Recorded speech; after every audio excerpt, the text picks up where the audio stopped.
ಸ್ನೇಹಿತರೆ, ಇವತ್ತಿನ ವಿಡಿಯೋದಲ್ಲಿ 2026ರ ಮೇ ತಿಂಗಳಿನಲ್ಲಿ ಧನು ರಾಶಿಯವರ ಭವಿಷ್ಯ ಯಾವ ರೀತಿ ಇದೆ ಅಂತ ತಿಳಿಸ್ಕೊಡ್ತೀನಿ. ಧನು ರಾಶಿಯವರಿಗೆ ಮೇ 2026ರ ಈ ಮಾಸವು ಅತ್ಯಂತ ಅದ್ಭುತವಾದಂತಹ ಶುಭ ಫಲಿತಾಂಶಗಳನ್ನು ತಂದುಕೊಡುತ್ತೆ. ಕಳೆದ ತಿಂಗಳು 4ನೇ ಮನೆಯಲ್ಲಿದ್ದ ಗ್ರಹಗಳ ಸಂಯೋಗದಿಂದಾಗಿ ಮನೆಯಲ್ಲಿ ಎದುರಿಸಿದಂತಹ ಅಸಮಾಧಾನ, ಮಾನಸಿಕ ಒತ್ತಡದಿಂದ ಮೇ 11ರಂದು ಕುಜನು 5ನೇ ಮನೆಗೆ ಬದಲಾಗುತ್ತಿದ್ದಂತೆ ದೊಡ್ಡ ಉಪಶಮನ ದೊರೆಯುತ್ತೆ. ಇನ್ನು ಈ ತಿಂಗಳ ವಿಶೇಷ ಅಂದರೆ ಮೇ 14ರಂದು ಶುಕ್ರನು 7ನೇ ಮನೆಯಲ್ಲಿ ನಿಮ್ಮ ಲಗ್ನಾಧಿಪತಿಯಾದಂತಹ ಗುರುವಿನೊಂದಿಗೆ ಸೇರುವುದು ಮತ್ತು ಮೇ 15ರಂದು ಸೂರ್ಯನು 6ನೇ ಮನೆಗೆ ಪ್ರವೇಶಿಸುವುದು ಈ ತಿಂಗಳ ಗ್ರಹ ಸ್ಥಿತಿಗಳು ನಿಮಗೆ ಸಮಾಜದಲ್ಲಿ ದೊಡ್ಡ ಸ್ಥಾನಮಾನವನ್ನು, ವೃತ್ತಿಯಲ್ಲಿ ಭೇದಿಸಲಾಗದ ಪ್ರಾಬಲ್ಯವನ್ನು ಮತ್ತು ವೈಯಕ್ತಿಕ ಜೀವನದಲ್ಲಿ ಸಂತೋಷವನ್ನು ನೀಡ್ತವೆ. ಸ್ನೇಹಿತರೆ, ಈಗ ವೃತ್ತಿ, ಆರೋಗ್ಯ, ಆರ್ಥಿಕ ಪರಿಸ್ಥಿತಿ, ಶಿಕ್ಷಣ ಎಲ್ಲದರ ಬಗ್ಗೆ ಕೂಡ ವಿವರವಾಗಿ ತಿಳಿಸ್ಕೊಡ್ತೀನಿ. ಹಾಗಾಗಿ ಈ ವಿಡಿಯೋನ ಎಲ್ಲೂ ಸ್ಕಿಪ್ ಮಾಡದೆ ಕೊನೆವರೆಗೂ ನೋಡಿ. ಹಾಗೆ ನೀವೇನಾದರೂ ಇನ್ನೂ ನಮ್ಮ ಚಾನಲ್ಗೆ ಹೊಸಬರಾಗಿದ್ದರೆ ದಯವಿಟ್ಟು ಈ ಕೂಡಲೇ ಸಬ್ಸ್ಕ್ರೈಬ್ ಮಾಡ್ಕೊಳ್ಳಿ. ಈಗ ವೃತ್ತಿ ಮತ್ತು ಉದ್ಯೋಗದ ಬಗ್ಗೆ ನೋಡೋಣ. ಉದ್ಯೋಗಿಗಳಿಗೆ ಏಪ್ರಿಲ್ನಲ್ಲಿ ಎದುರಾದಂತಹ ಗೊಂದಲಗಳು ಈ ತಿಂಗಳಲ್ಲಿ ಸಂಪೂರ್ಣವಾಗಿ ಮಾಯವಾಗ್ತವೆ. ಮೇ 15ರಂದು ಭಾಗ್ಯಾಧಿಪತಿಯಾದಂತಹ ಸೂರ್ಯ ಮತ್ತು ಕರ್ಮಾಧಿಪತಿಯಾದಂತಹ ಬುಧ 6ನೇ ಸ್ಥಾನವಾದ ವೃಷಭ ರಾಶಿಗೆ ಪ್ರವೇಶವನ್ನು ಮಾಡ್ತಾರೆ. ಈ ಜ್ಯೋತಿಷ್ಯ ಶಾಸ್ತ್ರದ ಪ್ರಕಾರ 6ನೇ ಮನೆಯಲ್ಲಿ ಸೂರ್ಯನ ಸಂಚಾರವು ಶತ್ರು ಜಯವನ್ನು ಕರುಣಿಸುತ್ತೆ. ಕಚೇರಿಯಲ್ಲಿ ನಿಮ್ಮ ಮೇಲೆ ಸಂಚನ ರೂಪಿಸುವವರು ನಿಮ್ಮ ಮುಂದೆ ತಲೆಬಾಗುವಂತೆ ಆಗುತ್ತೆ. ನಿಮ್ಮ ಕಾರ್ಯಕ್ಷಮತೆಗೆ ಅಧಿಕಾರಿಗಳಿಂದ ಅದ್ಭುತವಾದಂತಹ ಪ್ರಶಂಸೆಗಳು ಹಾಗೆ ಇನ್ಕ್ರಿಮೆಂಟ್ಗಳು ಕೂಡ ಸಿಗುತ್ತೆ. ನೀವು ತೆಗೆದುಕೊಳ್ಳುವಂತಹ ನಿರ್ಧಾರಗಳು ಸಾಹಸಮಯವಾಗಿರ್ತವೆ. ಸಂದರ್ಶನಗಳಿಗೆ ಹಾಜರಾಗುವವರಿಗೆ, ಸರ್ಕಾರಿ ಉದ್ಯೋಗಗಳಿಗಾಗಿ ಪ್ರಯತ್ನಿಸುತ್ತಿರುವವರಿಗೆ ಬಯಸಿದಂತಹ ಫಲ ಸಿಗುತ್ತೆ. ಕಚೇರಿಯಲ್ಲಿ ನಿಮಗೆ ಒಂದು ಬಲವಾದಂತಹ ವರ್ಗ ಅಥವಾ ತಂಡ ಬೆಂಬಲವಾಗಿ ನಿಲ್ಲುತ್ತೆ. ಇನ್ನು ವ್ಯಾಪಾರ ಮತ್ತು ಸ್ವಯಂ ಉದ್ಯೋಗ, ವ್ಯಾಪಾರಸ್ಥರಿಗೆ ಇದು ನೂತನ ಅಧ್ಯಾಯ ಅಂತ ಹೇಳ್ಬೋದು. 7ನೇ ಮನೆಯಲ್ಲಿ ಅಂದರೆ ವ್ಯಾಪಾರದ ಸ್ಥಾನದಲ್ಲಿ ಈಗಾಗಲೇ ಸಂಚರಿಸುತ್ತಿರುವಂತಹ ನಿಮ್ಮ ಲಗ್ನಾಧಿಪತಿಯಾದಂತಹ ಗುರುವಿನ ಜೊತೆಗೆ ಮೇ 14ರಂದು ಲಾಭಾಧಿಪತಿಯಾದಂತಹ ಶುಕ್ರನು ಕೂಡ ಬರ್ತಾನೆ. ಈ ಗುರು ಶುಕ್ರರ ಸಂಯೋಗವು ವ್ಯಾಪಾರ ವಿಸ್ತರಣೆಗೆ ಬ್ರಹ್ಮಾಸ್ತ್ರವಿದ್ದಂತೆ. ನಿಮ್ಮ ಕಸ್ಟಮರ್ ಬೇಸು ವಿಪರೀತವಾಗಿ ಬೆಳೆಯುತ್ತೆ. ಹೊಸ ಪಾಲುದಾರಿಕೆಗಳು ನಿಮಗೆ ಅತ್ಯಧಿಕ ಲಾಭವನ್ನು ತಂದುಕೊಡ್ತವೆ. ಕಲೆ, ಮೀಡಿಯಾ, ಡಿಸೈನಿಂಗ್ ಮತ್ತು ಕನ್ಸಲ್ಟೆನ್ಸಿ ಕ್ಷೇತ್ರಗಳಲ್ಲಿ ಇರುವವರಿಗೆ ಕಾಸಿನ ಮಳೆಯೇ ಸುರಿಯುತ್ತೆ ಅಂತ ಹೇಳ್ಬೋದು.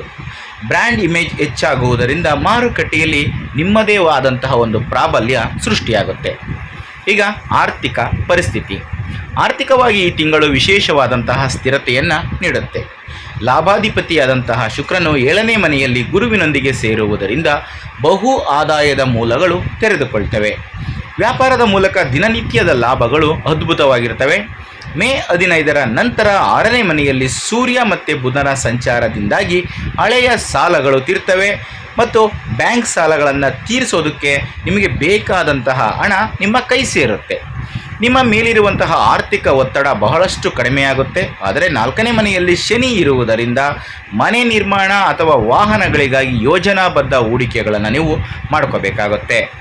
ಇನ್ನು ಆರೋಗ್ಯ, ಮೇ 11ರಂದು ಕುಜನು 4ನೇ ಮನೆಯನ್ನು ಬಿಡುವುದರಿಂದ ಅಲ್ಲಿಯವರೆಗೆ ಇದ್ದಂತಹ ಮಾನಸಿಕ ಆತಂಕ, ಎದೆ ನೋವು ಅಥವಾ ಉಸಿರಾಟಕ್ಕೆ ಸಂಬಂಧಿಸಿದ ಸಮಸ್ಯೆಗಳಿಂದ ದೊಡ್ಡ ಉಪಶಮನ ದೊರೆಯುತ್ತೆ.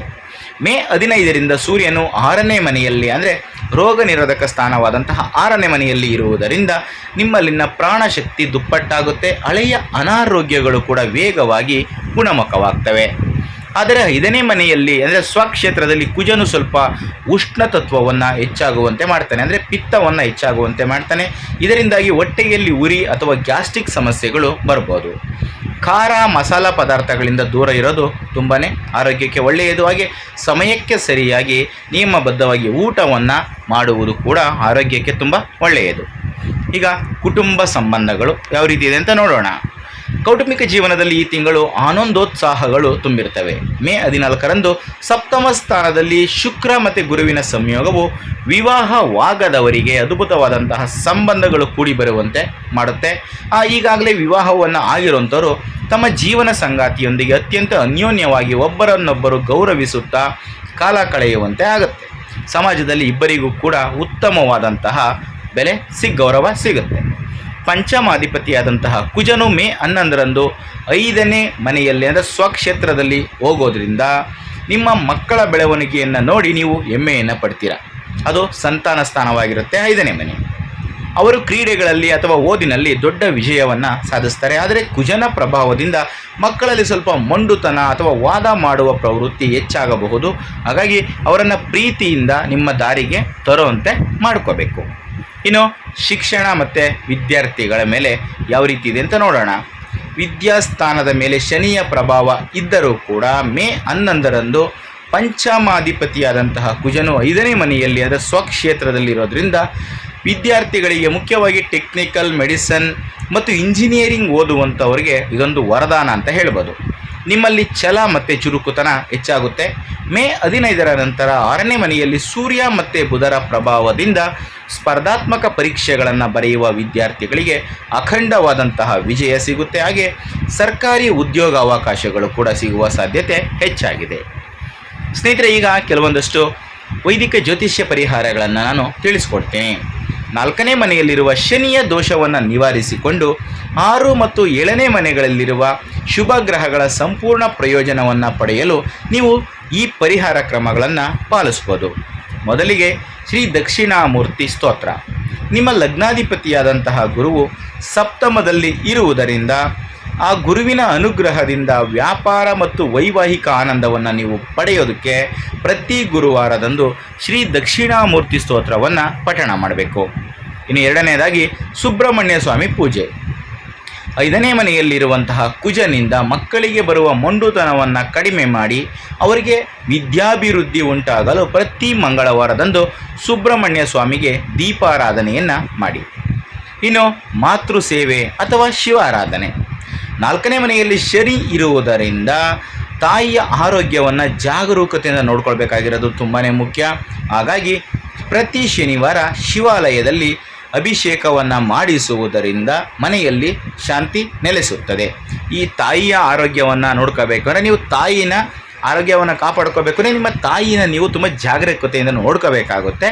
ಹಾಗೆ ಪ್ರತಿ ಶನಿವಾರ ಶಿವನ ಆರಾಧನೆಯನ್ನು ಮಾಡಬೇಕು. ಜೊತೆಗೆ ಅಭಿಷೇಕ ಪ್ರಿಯ ಶಿವ ಆಗಿರೋದ್ರಿಂದ ಅಭಿಷೇಕವನ್ನು ಮಾಡೋದು ಕೂಡ ತುಂಬಾ ಒಳ್ಳೆಯದಾಗುತ್ತೆ. ಸ್ನೇಹಿತರೆ, ಇದಿಷ್ಟು ಇವತ್ತಿನ ವಿಡಿಯೋದಲ್ಲಿನ ಮಾಹಿತಿ. ಮುಂದಿನ ವಿಡಿಯೋದಲ್ಲಿ ಮತ್ತೆ ಸಿಗ್ತೀನಿ. ಎಲ್ರಿಗೂ ಕೂಡ ಒಳ್ಳೆಯದಾಗಲಿ. ಧನ್ಯವಾದಗಳು.